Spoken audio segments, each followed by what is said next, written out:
Barakatuh. Fidèles téléspectateurs qui nous suivez et ceux qui sont également réguliers sur les autres supports pour suivre ce programme en ce 18e jour du mois lunaire de Ramadan qui coïncide avec le 20 avril, excusez-moi.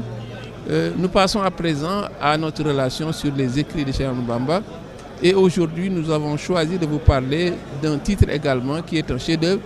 Il s'agit de l'Himayat Bashirin. L'Himayat Bashirin, figurez-vous, également comme dans beaucoup d'autres titres, c'est l'incipit du poème. Ce poème qui commence par l'Himayat Bashirin, c'est pourquoi dans la plupart des cas, les gens évidemment ont choisi de dénommer ce khasaïd, n'est-ce pas, ce khassida, l'Himayat Bashirin. Et c'est un chef-d'œuvre important et nous allons faire un focus sur une présentation globale, certains aspects formels, mais surtout, une fois n'est pas coutume, nous allons surtout nous focaliser sur les dons prodigieux, la carrière spirituelle du poète, du cheikh qui a véritablement montré, n'est-ce pas, tout ce que œuvrer pour le prophète Mohammed, paix et salut sur lui a valu comme titre d'honneur, mais également comme carrière spirituelle. Nous allons y revenir par quelques vers phares qui seront présentés ici. En ce qui concerne la technique de composition, l'Himayat Bashirin est un acrostiche. C'est un acrostiche de 2 versets, les versets 128 et 129 de la sourate 9 du Coran, la sourate At-Tawba, qu'on dénomme le repentir. Donc, plus ce sont les tout derniers versets, ce sont les 2 derniers versets de la sourate. Et vous voyez donc à ce niveau, le cheikh a corsé la mise. On était habitué à le voir faire un acrostiche sur un fragment de verset. Mais cette fois-ci, au lieu d'un seul verset, c'est plutôt 2 versets qui ont été choisis. Et à partir de ces 2 versets, le cheikh compose un acrostiche. L'acrostiche, c'est prendre un vers de chacun de ces versets, une lettre de chacun de ces versets et composer un vers qui va commencer par la dite lettre. Donc, puisque nous avons 2 versets, mais nous avons 120 lettres, et figurez-vous, l'Himayat Bashirin compte 120 vers. Parce que sur chaque lettre, le cheikh compose, à partir de chaque lettre, le cheikh compose un vers. Et c'est cette lettre qui commence ce vers. Et puisque nous avons eu droit à 2 versets, mais ça fait 120 lettres, ça fait donc 120 vers. C'est un poème assez long. Et le verset, c'est « Laqad ja'akum rasulun min anfusikum azizun alayhi ma anitum » jusqu'à la fin, « Raoufun rahimun ».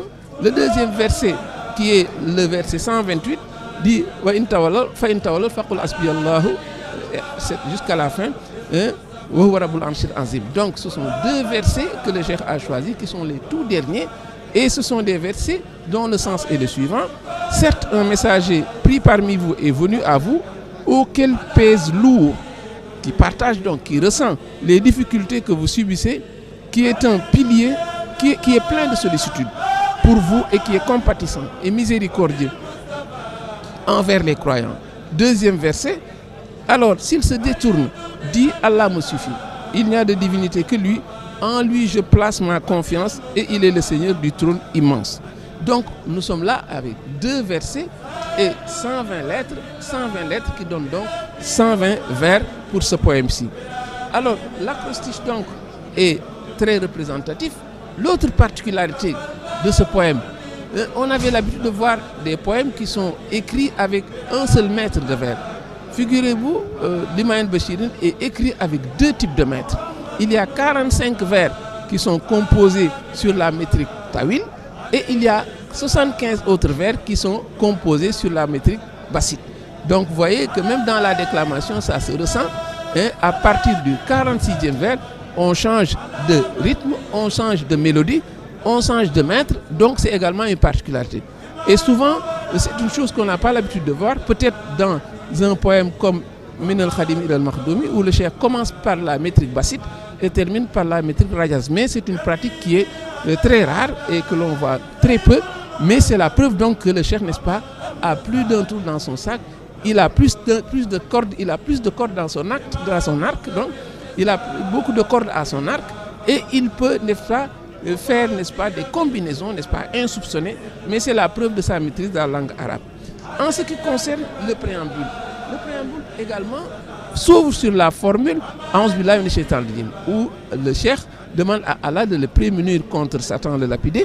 Ensuite, il y a des formules qui sont des versets, qui sont des prières ardentes pour le prophète et qui rappellent également le verset Laqad ja'akum jusqu'à la fin. Ensuite, ce sont des prières formulées par le poète pour que Allah le préserve de tout être qu'il n'agrée pas, ou bien de toute chose qu'il n'agrée pas. C'est également un signe, n'est-ce pas, important de sa carrure.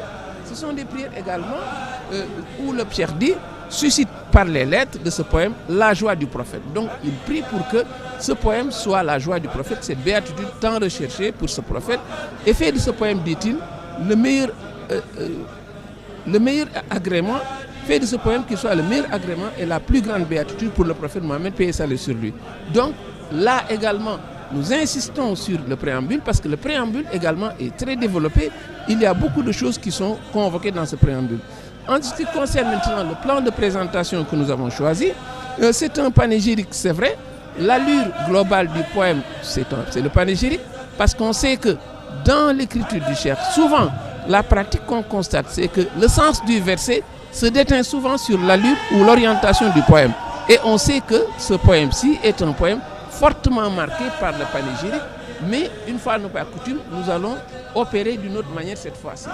Le sens du verset, donc nous l'avons dit, s'emboîte harmonieusement avec l'orientation ou l'allure globale du poème, puisque le verset est un verset hautement laudatif, l'allure du poème est un poème panégyrique, est un poème qui est très laudatif. Alors ici, ce qui le prouve avantage, dans Muqaddimat, le cheikh fait écho même à ce verset, au verset 124, quand il dit Laqad ja'akum qad ja'ana ma lakum, le verset qui dit il nous est parvenu le verset faisant l'éloge du prophète de la part de Dieu. Donc ça veut dire que même dans Muqaddimat, le cheikh fait écho à ce verset qui a été utilisé dans un autre poème, n'est-ce pas, pour faire les louanges du prophète. Et aujourd'hui, nous avons choisi surtout de nous focaliser sur la carrière spirituelle du cheikh. Dans beaucoup d'autres poèmes, nous avons insisté sur l'aspect laudatif, le panégyrique, n'est-ce pas, ces louanges qui sont adressées au prophète. Presque c'est une constante dans tous les poèmes que nous avons vus.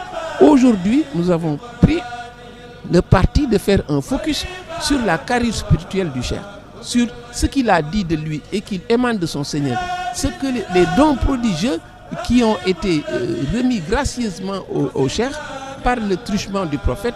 Évidemment, Laqad ja'akum réfléchit beaucoup cet aspect-là et c'est pourquoi nous avons fait un focus là-dessus. Au vers 15, il dit Alani al-Qahhar bin Mustafa Nabi Qulub al-Wara, ça veut dire par la bénédiction du prophète. Le donateur, le dominateur m'a assujetti le cœur de toutes les créatures, pas seulement les hommes, mais le cœur de toutes les créatures, dit-il.